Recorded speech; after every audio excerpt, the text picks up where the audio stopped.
I'm Annie Laura Wildenred. We're going to talk a minute about Bethel Missionary Baptist Church in Georgia. That's a very popular church and has been for a long time.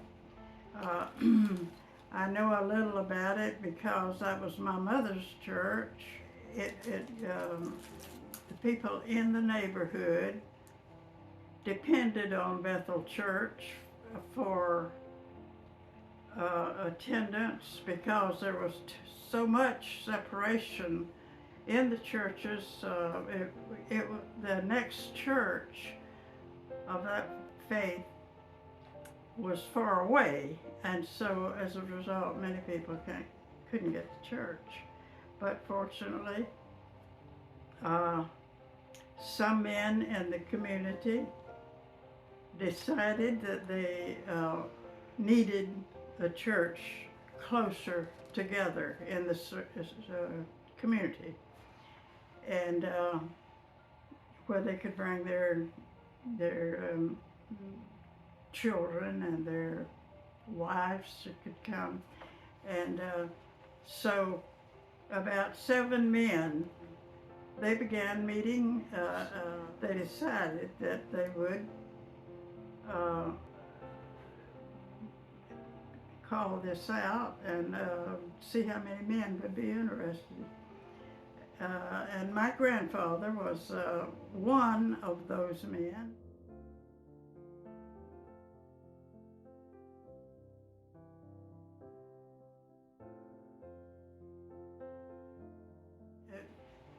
Service at Bethel Missionary Baptist Church.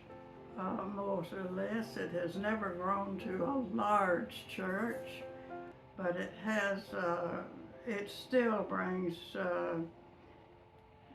new members and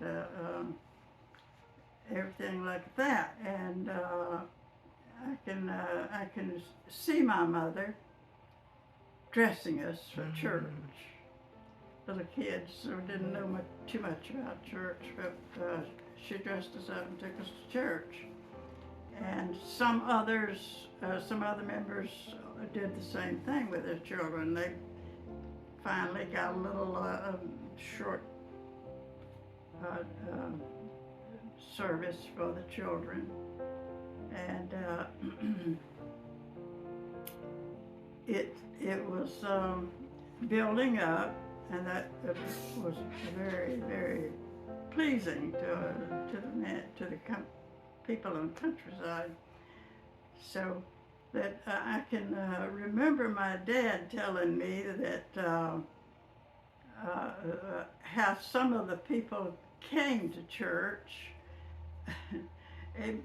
People he knew, of course, because they all worked together in the neighborhood.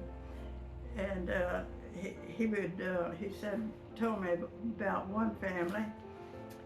The man had this was later in years by far, because by that time he had a piece of equipment that he worked in the fields with, a tractor.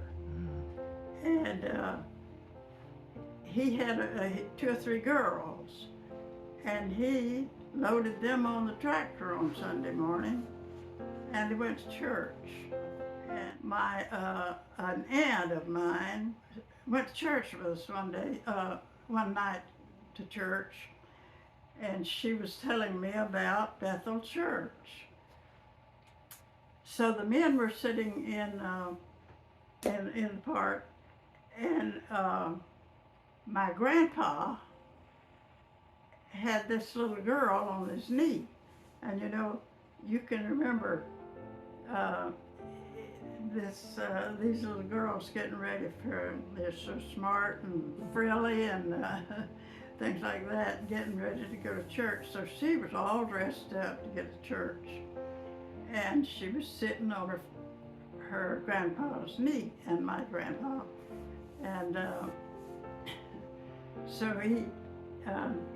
she was wiggling around, and she took her hat off, and she didn't know what she was going to do with it then. and she hung on to it. She didn't throw it down, but she hung on to it for a minute and finally took it off. Finally set it up on top of her grandpa's head. So I could just picture that being a fun thing before service starts. We had you've heard of dinner on the ground. This was a part of everything. Do you remember if they had a well outside before they had indoor plumbing? Do you remember a well to get water outside the church? Oh yes, that's right. There was a well as you drive in into the yard. There was a well. It is just recently, I mean, in a few years back, that it has been taken up. Was there an outhouse? Was there a privy that y'all had? Tell about that. As a result of no indoor bathroom, they always had the outdoors, 2 outdoor houses, and out in the back. So, but now, of course, they have the indoor, all indoor door now.